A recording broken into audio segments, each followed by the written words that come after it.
Well, it's good to be with you guys tonight. I'm glad to have the opportunity to teach class for you guys again.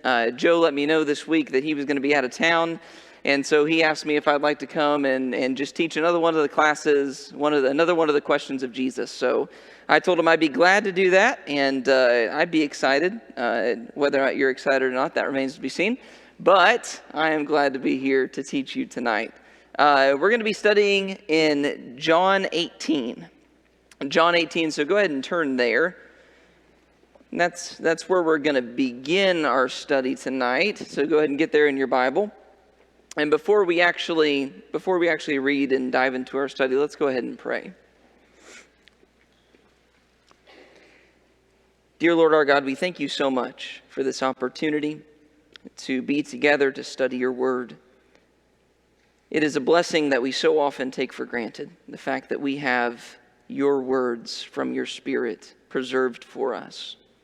Lord, please help us not to take that for granted tonight and to appreciate what a tremendous blessing it is, and how in so many times and in so many years past there were people who did not have what we get to enjoy today. So as we open up this word, let us appreciate it for what it is, let us accept it, and let us be grateful for it, even in the ways that it may challenge us or call us to grow or call us to be different. Please help us to accept it and be grateful for it. Please be with us in our study. Let us find the truth and hold to it. In your Son's name we ask these things. Amen. All right, so I want to begin by asking you a question that everyone should say yes to, but I don't know if everyone will. Is there anything that you will irrationally or unreasonably defend? All right? Is there anything that you are completely unreasonable about? That when, yes, that if you're talking about it, you'll be discussing this one thing with somebody, and you could know, I'm dead wrong. Like, they got me dead to rights. That was a really good point you just made, but you know what? I'm going to keep arguing anyway. Anybody have something like that they argue about? Yeah. What is it, Ray? I'm kidding. So I'll tell you what mine is. So in 2017, I was in Houston, Texas, and I got invited by one of the deacons there to an Astros baseball game, my first Astros playoff game, where I got this. And in that game, the star player for the Houston Astros, Jose Altuve, hit 3 home runs. It is a memory I will never forget. I dearly hold on to, and it becomes even better because for the first time in the entire franchise's history, the Astros went on to do what that year? Stop! They were already cheating, so they didn't go on to cheat. No, they went on to win the World Series, all right? And I'll tell you what, I'm completely unreasonable about the cheating scandal with the Astros. I am dead to rights. Every point that everybody makes is right. It's probably true, most definitely true, that they didn't deserve the championship they won. But you know what? I'll argue it with you till my death, okay? So I irrationally defend the Astros. You ever have anything like that? You defend that's unreasonable.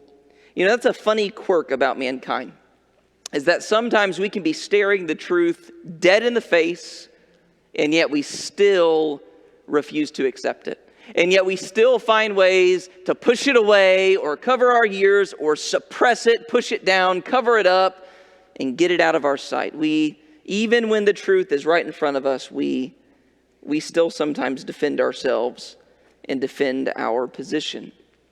You ever have a moment like that with your spouse? You're in the midst of an argument and it gets kind of heated. You guys are probably doing what you shouldn't be doing, probably raising your voice too much. And because you've got so much invested in the argument, when they make that really good point, you stop for a second and you're like, I should give up right now. And then you just keep going. You ever done that? You ever done that with maybe a friend that you're defending, or maybe a political candidate that they may have done something that was really wrong and really dumb, but you know what? I'm really invested in them, so I'm just gonna defend them even though it really doesn't make sense. It's a funny quirk of human behavior. Sometimes we defend our position even when we're obviously wrong. We push the truth away and cover up our ears. And when logic and reason are no longer reliable defenses, when we no longer can rely on logic and reason, how do we sometimes defend ourselves? How do we make our arguments? What do we do? Yeah. Yeah, we talk louder, right? I raise my voice, all right? Maybe that'll help. That's why I talk so loud during my sermons. What else? What do we do? I make an emotional plea, right? Absolutely. You made a good point, but I'm gonna use raw emotion to argue my case, all right? Because this is how I feel. I feel strongly about this. Okay, so I try to avoid it, right? I try to loophole my way around it and ignore what the actual question is. Sometimes we get angry. Sometimes we get belligerent. Sometimes instead of actually having a discussion, we just resort to throwing punches, not literal punches, metaphorical punches, insults, hurt feelings, things like that. Sometimes we do everything we can when the truth stares us dead in the eye. Cover it up, suppress it, push it away. So tonight I want to take you to John 18, and I want to take you to Jerusalem, and I want to take you to the moment when Jesus is on trial in the middle of the night. By this time in John 18, the Roman cohort has come to the Garden of Gethsemane. They've been led by Judas Iscariot. They've taken Jesus away. The other 11 apostles, they have scattered because they're scared of getting caught, and they've departed from Jesus. And so under the cover of darkness, Jesus is led away to stand trial before Annas. And that's where our study this evening begins. John 18, start with me in verse 18. The Bible says this: "Now the slaves and the officers were standing there, having made a charcoal fire, for it was cold and they were warming themselves. And Peter was also with them, standing and warming himself. The high priest then questioned Jesus about his disciples and about his teaching. And Jesus answered him, 'I have spoken openly to the world. I always taught in the synagogues and in the temple where all the Jews come together. And I spoke nothing in secret. Why do you question me? Question those who heard what I have spoke to them. They know what I said.' When he said this, one of the officers standing nearby struck Jesus, saying, 'Is that the way you answer the high priest?' And Jesus answered him, 'If I have spoken wrongly, testify of the wrong. But if rightly, why do you strike me?' So Annas sent him bound to Caiaphas, the high priest." And so our study this evening centers around that question that Jesus asks in John 18 and verse 23, where Jesus says those poignant words, "If I have spoken wrongly, testify of the wrong. But if rightly, why do you strike me?"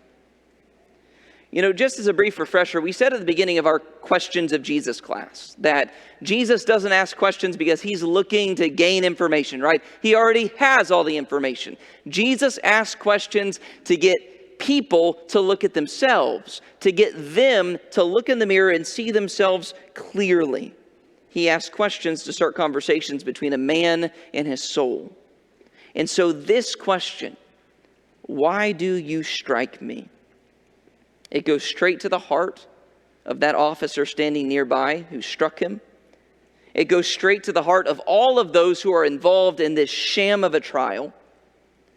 And it addresses not only what happened that night, but it addresses how these religious leaders have treated Jesus since he began his ministry just 3 years before. And this question says a lot about the heart of people and how we sometimes react to things that are obviously true. Why do you strike me? Now, before we get into all the application, let's start by just getting the lay of the land and making sure we understand exactly what's happening here in these verses. John 18 and verse 19, the trial begins with the high priest questioning Jesus. And according to verse 19, what is the high priest questioning Jesus about? What's he want to know about? His teaching and his disciples, right? So he questions him, I want to know about your disciples. I want to know about your teaching, which is funny because don't you think he knows about the teaching of Jesus? Obviously, he knows about the teaching of Jesus. He's not blind here. He knows exactly what's been going on with Jesus this whole time. And so it seems like in this question, the high priest is implying something. The Jewish authorities know very well during the ministry of Jesus what he said and what he taught to the crowds. They know very well about that because during his teaching, they're sending people all the time to go hear Jesus, to go check up on him. It says in the Gospels that the high priests and leaders, they sent people to hear Jesus and ask him questions so that they could report back. They know what's going on. They're like the first century NSA. They really know what's going on with Jesus. And so it seems like the implication here is that Jesus isn't really being transparent when he's in public.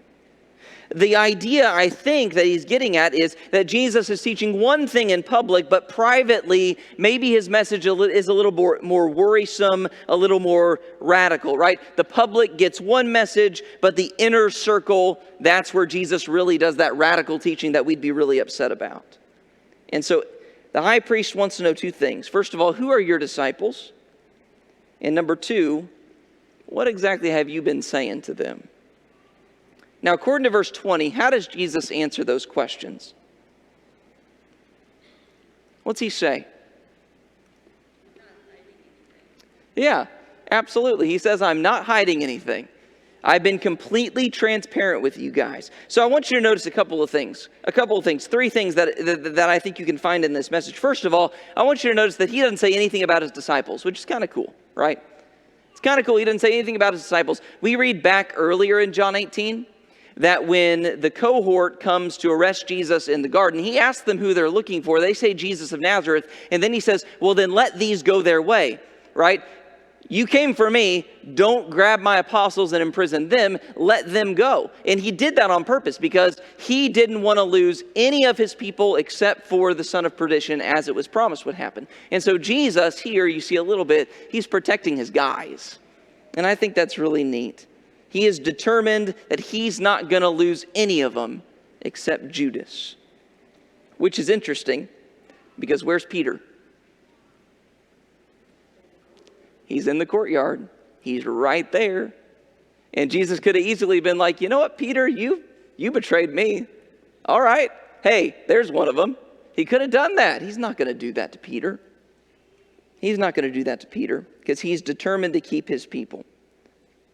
But then again, what Kathy said is right. That what Jesus tells him is that what he teaches privately is the same as what he teaches publicly. He says, I have been transparent. If you want to know what I'm teaching, just ask the people who came and heard my messages. Because I tell the same thing in public that I tell in private. Now, it's obviously true that Jesus did some private teaching, and he didn't have only public conversations. There were some private conversations that happened between him and the apostles. But the teaching he does in private is not substantively different than the teaching he's doing in public. He's not hiding the ball. He's saying exactly the same thing privately that he says publicly. And by the way, what would it say about a person if they were unwilling to say publicly what they had been saying privately? What's that say about them? What might that imply? Yeah, obviously there's some sort of dishonesty there, right? Absolutely, absolutely. It implies they're not truthful. They're hypocritical. Absolutely, absolutely. It may imply that they don't really believe what they're saying, or they don't really feel like they can support what they're saying, right? If I do something or say something privately, but I hide it from the public eye, maybe I'm doing that because I feel like if the public heard it, I really wouldn't be able to defend myself, right? So there's a lot of dishonesty and hypocrisy involved in that. And so Jesus says, I'm not doing that. Everything that I've said privately, I've been willing to say publicly. Absolutely. Jesus is not afraid of the light. He's not afraid for anybody to know what he's been saying privately. But then Jesus does a third thing. He doesn't just protect his disciples and say, I've been transparent with you guys. He also then asks a question. What question does he ask?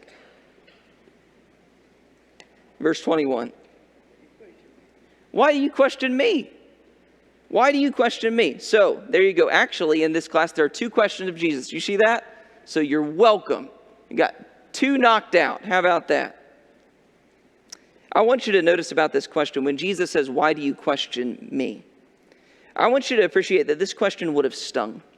Because in a few ways, this question that Jesus asks is a bit of an accusation. It's a gentle accusation, but it is an accusation against what these people are doing here in the middle of the night. So I want you to notice a couple of things. That when Jesus says, why do you question me? One thing that he's doing is he's drawing attention to the fact that in this trial, there are no witnesses. In this trial, this is the cover of darkness. This is happening in the middle of the night. Nobody knows what's going on. And Jesus says, why would that be? Why do you question me? Where are the witnesses? Well, they're at home. They're in bed. They're asleep. Nobody really knows what's happening because this is being done under the cover of darkness. What does that say about their intentions? What does that say about their honesty? And I want you to consider this secondly, that Jesus is likely also drawing attention to the fact that this trial is being conducted illegally. Now, that's not hard and fast and sure, but many commentators, most people believe it's generally accepted that the way that this trial was playing out was actually illegal according to the Jewish custom. So many commentators suggest that according to Jewish law, it would have been illegal to actually question the person who was on trial. And that in Jewish custom, under Jewish law, that you actually had to question witnesses and not the person who is actually on trial. And so when Jesus says, why do you question me? What he's likely saying is, you need to question the people that I spoke to. You need to question witnesses, because not only is that an honest way to go about it, but that's actually the legal way. And so with this question, Jesus is probably saying, this trial is illegal. This is not the way this is supposed to happen. And most importantly, what Jesus is doing with this question is he's pointing out that they're being dishonest. They're conducting this trial in the manner they're conducting it because they know what the witnesses are going to say. Why don't they want to call witnesses? What's going to happen if they call the people of the city, the people who thronged around Jesus, the people who heard him talk, heard him preach? What's going to happen if they call those witnesses? What are they going to say about him? Huh? Oh, maybe they'll cause an uprising. Maybe. What are they going to say about Jesus, though? What are they going to testify about him? No man ever spoke like this man spoke. Yeah, absolutely. Maybe they'd get one of those people that welcomed Jesus in the triumphal entry. Maybe someone would stand up. What do you think about this Jesus? Well, Hosanna to the Son of David. Blessed is he who comes in the name of the Lord. Hosanna in the highest. You see why they're not getting witnesses? Because they know how the people feel about Jesus. And they know if the witnesses testify about who Jesus is, it's not going to be what they want to hear. In fact, we know from Matthew's account that finding a witness is going to prove very difficult for them, because when they bring Jesus before Caiaphas, they actually do try to do witnesses, right? So they don't do this same song and dance they do in John 18, but they actually try to get witnesses. And what's the problem with those witnesses? Even the ones that they compel to lie, what's the problem? Yeah, their testimony contradicts, and they can't really get their stories to line up. So even when they compel him to lie and get people to tell false things about him so that they can have a witness, even that doesn't really pan out. So Jesus says here, why do you question me? Question those who heard me. Because the fact that they're not calling witnesses says something about their hearts. It says something about how they're responding to the truth that's right in front of their eyes. They're doing everything they can to cover it up, push it away, close their ears, and reject what's obviously true. So when Jesus says, why do you question me? What he's saying is, the jig is up. We all know what's going on here. We know that what you're doing is illegal. We know that what you're doing is dishonest. And obviously, that question stung a little bit, because how do the people standing around respond when Jesus asked that question? How do they respond? Physical violence, right? They respond by striking Jesus, right? Always a sign that somebody's reasonable when they answer your arguments with violence. Always a sign that somebody's reasonable. You know, it's obvious that that Jesus has gotten to them. It's obvious that his accusation has pricked their hearts. Because when Jesus says, "Why do you question me?" They don't give a reasonable answer. They don't explain why the proceedings are happening this way. They don't look at him and say, we should have witnesses. And you know what? We can find some witnesses because you're a bad guy and we know we can find people to prove it. They don't say that.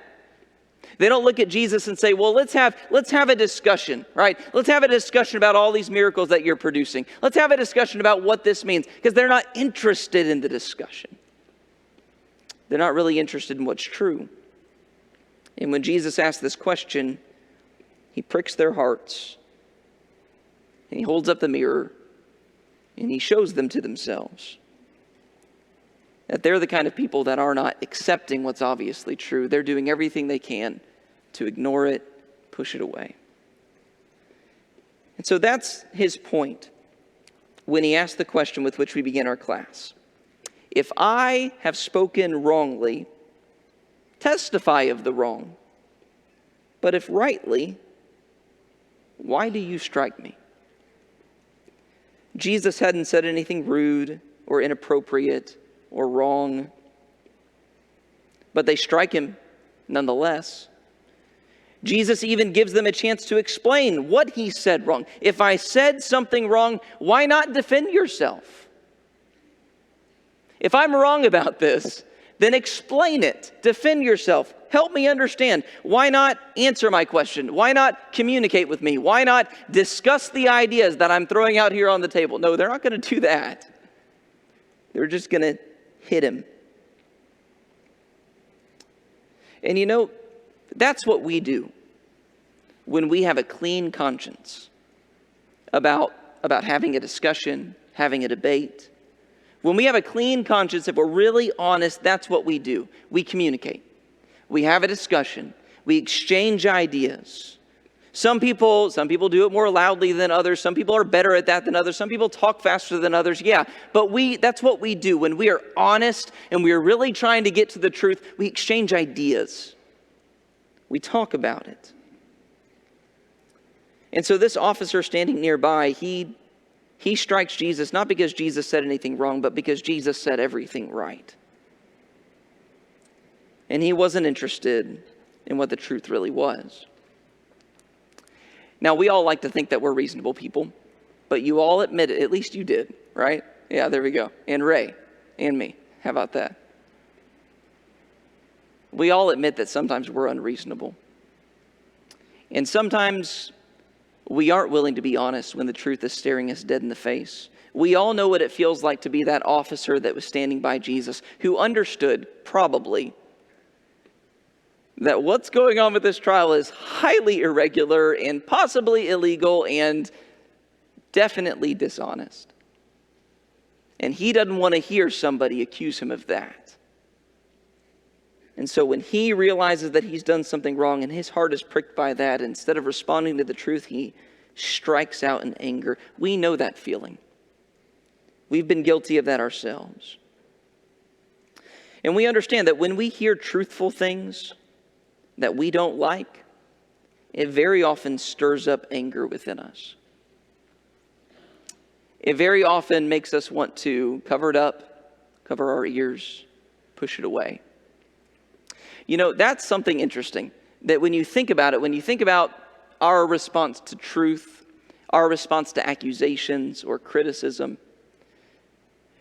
I never get mad when somebody accuses me of something that is just totally false.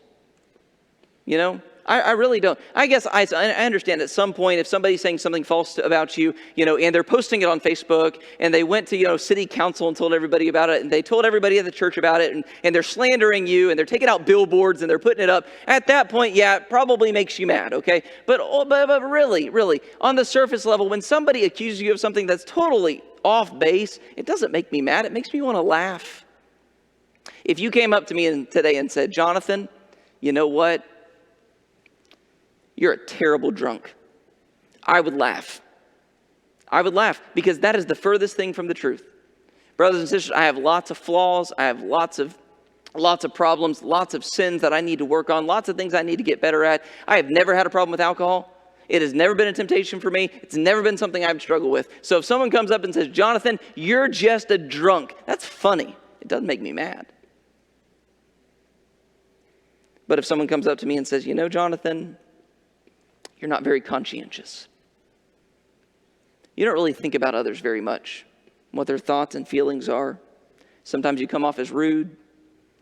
Sometimes you really don't listen when people are talking to you. Boy, that'll make me mad pretty quick. And you know why that is? Why? Because there's a nugget of that that's true. There's a nugget of that that's true, and I know it. And I'm working on it, but it makes me upset. Call me a drunk, it doesn't make me upset. You say I'm not very conscientious, that'll get me. Because I know to a degree it's true. And so when we have those moments, when those accusations, those criticisms come up against us and we stare them dead in the face, what are we tempted to do?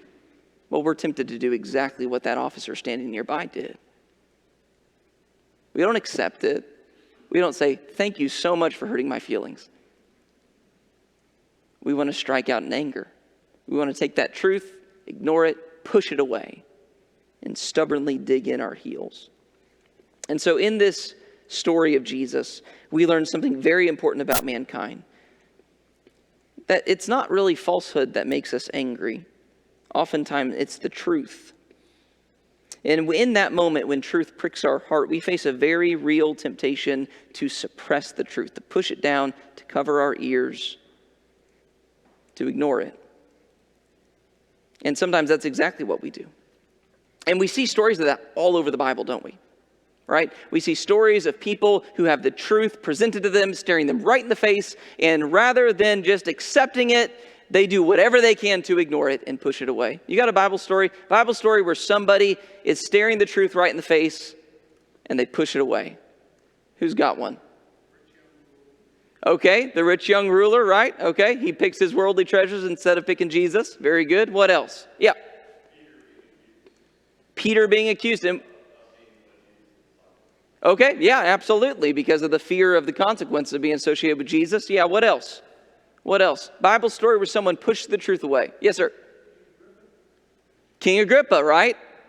When he tells him to come back at a more convenient time?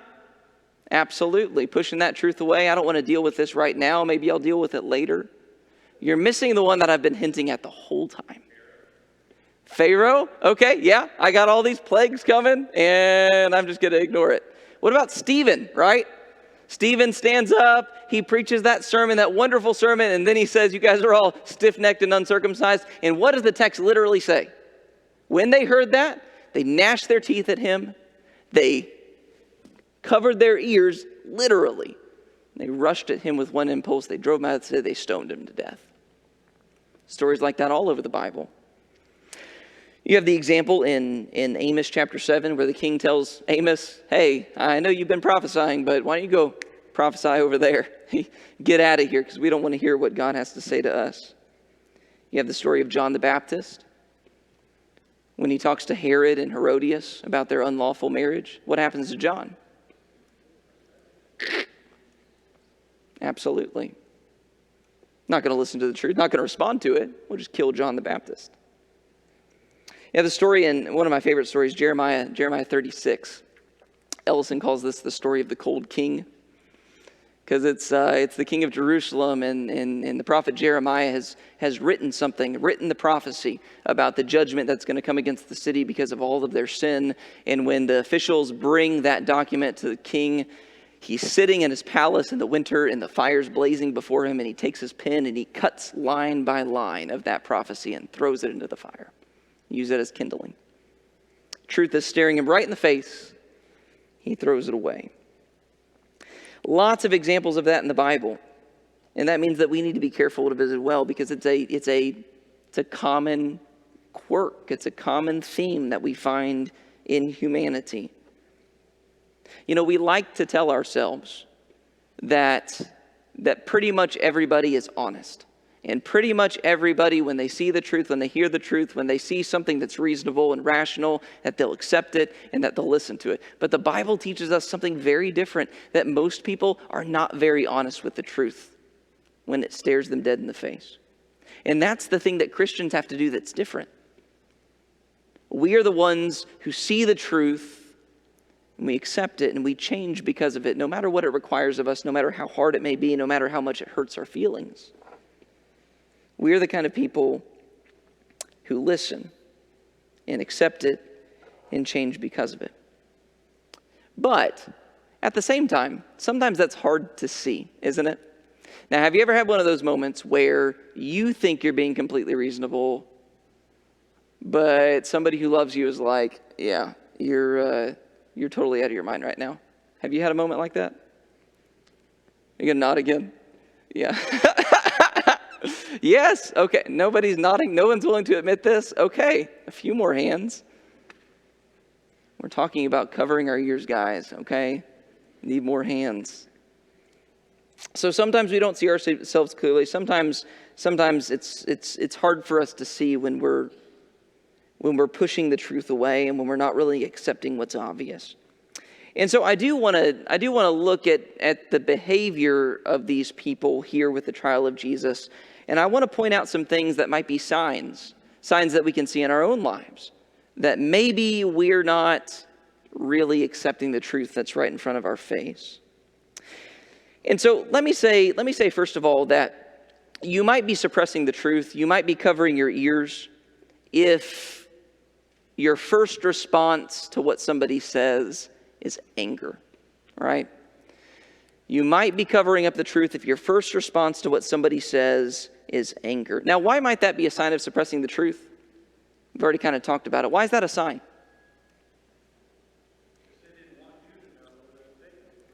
Okay, what do you mean by that? Well, if somebody accuses you of something, that means they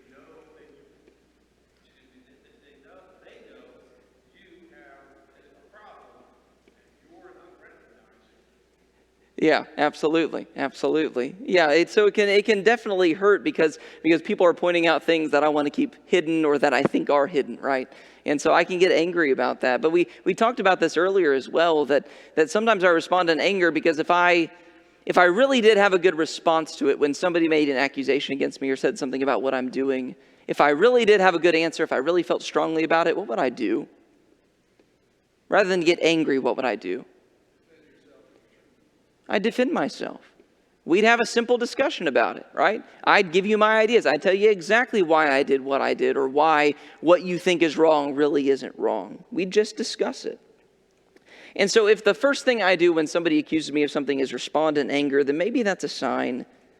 Maybe that's a sign that I'm suppressing the truth. That's exactly what happens in the story of Jesus. When Jesus says, "Why do you question me?" First response, gonna hit you in the face. So also, you might be suppressing the truth if you only talk to people who you know will agree with you. I'm glad I made you laugh. Because we do that too sometimes, don't we?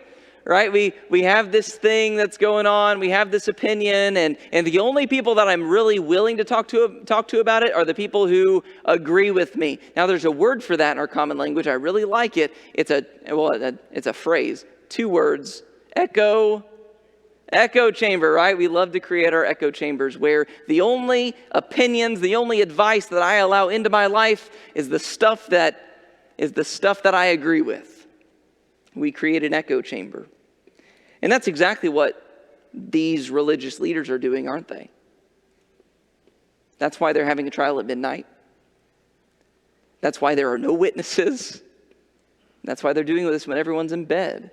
Because they don't want anybody who might disagree with what they're doing to stand up and say what they believe, say what's true. And so if I have something that I'm only willing to talk to people I know agree with me about, that might be a sign that I'm not really striving to find the truth. Maybe I'm pushing the truth away. And in addition to that, it might be a sign that I'm suppressing the truth if I hide and conceal my beliefs from everybody. Right? That's another thing that we see them do. They're not willing to have this trial out in daylight. They don't want their trial to face the scrutiny of the masses, the scrutiny of daylight. And sometimes we do that too. That I hold on to something, or I practice something, I have some activity that I'm involved in, and I've kind of convinced myself that it's okay and it's going to be just fine, but you know what? I ain't going to say a word to anybody about me doing it because I don't want to come under any scrutiny. Maybe that's a sign. Maybe that's a sign that I'm really pushing the truth away, and I'm not really interested in what's true. I rather just want to do what I'm doing and continue in that. And having said all of that, I do think that there are several things we could ask, several situations that we can consider how this plays out in real life. I wonder how honest we are sometimes about these certain things. I wonder how honest we are when it comes to our entertainment. When it comes to what we watch on the internet or watch on TV or the kind of movies that we go to, the kind of music that we listen to. I wonder if we're really honest about that. And if we're really willing to let our choices stand up to the scrutiny of the truth. So let me ask you, when it comes to what you watch for entertainment, do you hide what you believe? You hide what you watch? Do you only talk to people that watch the same thing? And would you be here's the real question about your entertainment. You ready? Here's the dynamite question. If an elder was coming over to your house to babysit your child, and he asked if he could use your Netflix while he's there, how do you feel about that? That's the real test for whether or not you feel good about the entertainment that you're consuming. Or maybe when it comes to our entertainment, do I get angry when people criticize my choices? Maybe I'm watching something or I'm doing something and I talk to somebody about what I'm watching, what I'm listening to for entertainment, and they tell me, I really don't think that you ought to be listening to that. You ought to be doing that. What do? Do I stand up and say, actually I have some good reasons for why I think this is okay and why I think you're wrong? Or do we get mad, get angry that they've deigned to criticize my entertainment choices? When it comes to our entertainment, do we push the truth away? Or are we willing to listen to the truth? And this is an important one. One it's really hard to deal with. And I want to be very careful with this. But in terms of modesty, in terms of what we wear and how we cover our bodies, how we dress, are we pushing the truth away, or are we ready to accept the truth? Listen to what people have to say. We're really interested in what God says. When it comes to modesty, is your first response anger? If somebody were to come up to you and say, I have a problem with the way you're dressed, I just don't think you should be wearing that, or I saw this picture that you posted online, I just don't think that's appropriate. What's your first response? Is your first response anger? You get mad at that other person? I can't believe they would say something about the way that I dressed. When it comes to modesty, maybe do we ever conceal it? Are there only certain things that we'll wear when Christians are around, and there are things that we'll wear when we know Christians aren't going to be around? It's really hard to draw a line, and I'm not here to draw lines about modesty, but we have to ask ourselves, if we're concealing what we wear and we're only willing to wear certain things in certain places, and we get mad whenever anybody says anything to us, maybe it says something about where my heart is when it comes to that. Yes, sir. Another reaction besides anger might be defensive reaction, and that means that I have already drawn the line. I've drawn the line differently than what other people say, and I'm defensive about it, and you're not going to tell me where my line is. You can't tell me what I can wear and can't wear. And of course, that's anger, but it's also being very defensive. Certainly, defensiveness might be a sign of that too. And there are other things that we could ask about. I'm kind of running out of time here, but consider that in terms of doctrinal matters. Do you conceal what your doctrinal beliefs are? If you really felt strongly about what you believed, why would you hide it? Do you get angry whenever somebody challenges what you believe? When somebody challenges what you believe and what you think, and do you respond to them by opening up your Bible and giving them a passage of Scripture and saying, this is why I believe what I believe, or do you just get mad about it and shut them off and stop talking to them? How do we handle doctrinal matters? Are we really interested in the truth, or are we trying to push it away? And so this one is in my notes. I taught this class first in the college class. It was on Sunday morning. I guess it doesn't really apply here because we're here on Sunday night. But I did mention church attendance, right? Because this happens with church attendance too. Sometimes when it comes to church attendance, people hide what they're really doing. Maybe they don't come on Sunday night. Maybe they don't come to Bible class. They just come to worship. And somebody says, well, why weren't you here? And rather than being honest and saying, well, I don't think that I should have to come on Sunday night, they give a lame excuse, and they kind of conceal what they really believe, what they're really doing. Or maybe they get angry when somebody asks them why they weren't here when they could have been here, rather than being honest. And so all of this is to say, brothers and sisters, I think just in so many different situations, we have to be careful about how we respond to the truth.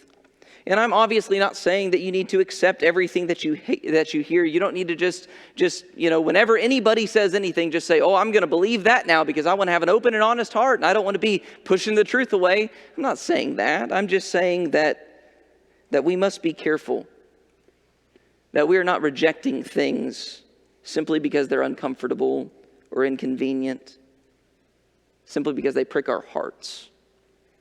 That if we reject something, it should be because we found it to be false, not because we found it to be uncomfortable. And that's exactly what Jesus is saying when he says, why do you strike me? If I have spoken wrongly, testify of the wrong. But if rightly, why do you strike me? We need to make sure we're not like that officer who stood by Jesus. I'm like him sometimes. How about you? But the hallmark of a Christian is an open and an honest heart that is willing to respond to the truth.